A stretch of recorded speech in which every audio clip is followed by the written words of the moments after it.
ಕೇರಳದಲ್ಲಿ ಸೈಕ್ಲೋನ್ನ ಭಾರೀ ಅವಾಂತರ. ಕನ್ಯಾಕುಮಾರಿ, ತೂತುಕುಡಿ, ಮಣಿಮುತ್ತಾರ್ನಲ್ಲಿ ಪ್ರವಾಹದ ಪರಿಸ್ಥಿತಿ ನಿರ್ಮಾಣ ಆಗಿದೆ. ಸಂಪೂರ್ಣ ಮುಳುಗೋಗಿದೆ ತಿರುನಲ್ವೇಲಿ ರೈಲ್ವೆ ಸ್ಟೇಷನ್. ಹಾಗಾಗಿ ರೈಲುಗಳ ಸಂಚಾರ ಸ್ಥಗಿತವಾಗಿದೆ. ಆ ಭಾಗದಲ್ಲಿ ಓಡಾಡ್ತಕ್ಕಂಥ ಜನರಿಗೆ ಇದರಿಂದ ತುಂಬ ತೊಂದರೆ. ಅಷ್ಟೇ ಅಲ್ಲ, ಬೇರೆ ಬೇರೆ ರಾಜ್ಯಗಳಿಂದ ತೆರಳತಕ್ಕಂಥ ಜನರಿಗೂ ಕೂಡ ಡೆಸ್ಟಿನೇಷನ್ ರೀಚ್ ಆಗೋದಕ್ಕಾಗ್ತಾ ಇಲ್ಲ.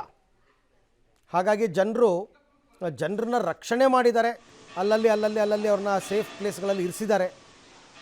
ಸದ್ಯಕ್ಕೆ ನಾನು ಆಗಲೇ ಹೇಳ್ತಾ ಇದ್ದನಲ್ಲ, ನಿರಾಶ್ರಿತ ಶಿಬಿರ ಅಂತನೋ ಅಥವಾ ನೀವು ಗಂಜಿ ಕೇಂದ್ರ ಅಂತೀರೋ ಏನಂತೀರೋ, ಒಟ್ಟಿನಲ್ಲಿ ಜನರನ್ನ ಸೇಫ್ ಮಾಡಿ ಒಂದು ಕಡೆ ಇಟ್ಟಿದ್ದಾರೆ.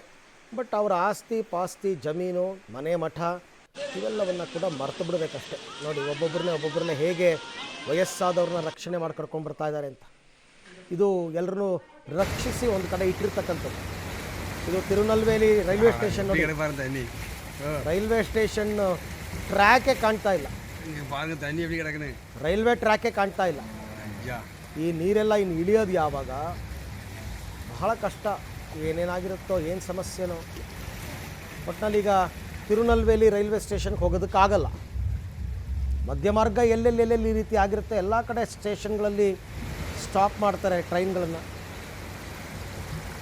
ಬೇರೆ ದಾರಿ ಇಲ್ವಲ್ಲ. ಆಮೇಲೆ ಕೆಲವು ಕಡೆಯಿಂದ ವಿಮಾನಗಳ ಟೇಕ್ ಆಫ್ ಕೂಡ ಡಿಲೇ ಆಗುತ್ತೆ. ಈ ಥರ ಪರಿಸ್ಥಿತಿ ಇದ್ದರೆ ನಿಮಗೆ ಮಧುರೈ ಏರ್ಪೋರ್ಟ್ ಆಗಿರ್ಬೋದು, ಅಥವಾ ಟ್ರಿವಾಂಡ್ರಮ್ ಏರ್ಪೋರ್ಟ್ ಆಗಿರ್ಬೋದು, ಕೊಚ್ಚಿ ಏರ್ಪೋರ್ಟ್ ಆಗಿರ್ಬೋದು, ಎಲ್ಲ ಕಡೆ ವಿಮಾನಗಳ ಹಾರಾಟ ಕೂಡ ಹೆಚ್ಚು ಕಡಿಮೆ ಆಗಿರುತ್ತೆ.